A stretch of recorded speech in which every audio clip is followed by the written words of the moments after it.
always stay so nice and thin? How do you do it? And this woman had just undergone bariatric surgery for obesity. And my sister-in-law said, well, really, I just only eat when I'm hungry. And the woman said to her, eating for hunger? Eating is for happiness. And I thought to myself, aha. And I put the two together and I said, you know, we don't know the difference. So what are the differences between pleasure and happiness? And I believe there are 7.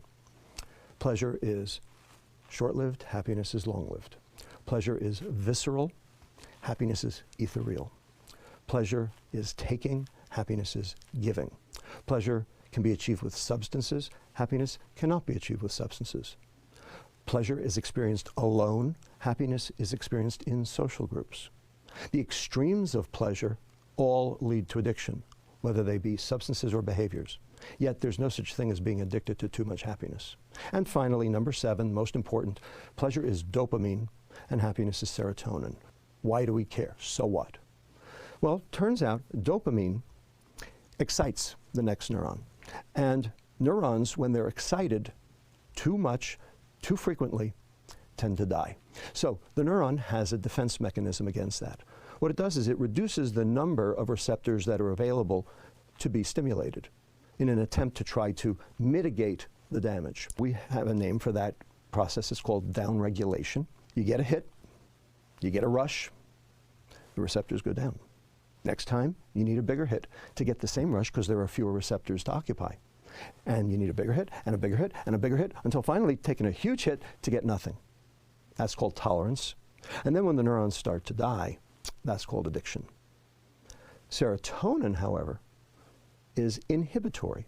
It's not excitatory. It inhibits its receptor to provide contentment, to zen out, if you will. That feeling of one with the world, if you will.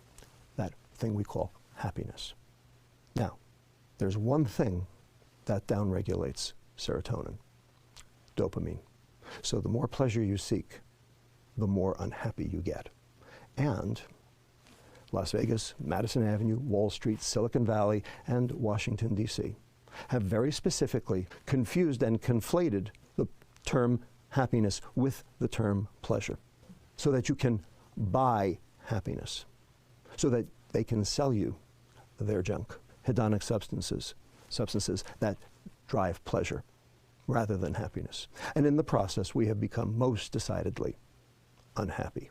You know, the fact is that a lot of people don't necessarily understand that they are addicted. They know they need something. When want becomes need, that's usually a sign of addiction. A lot of people say they have a sweet tooth.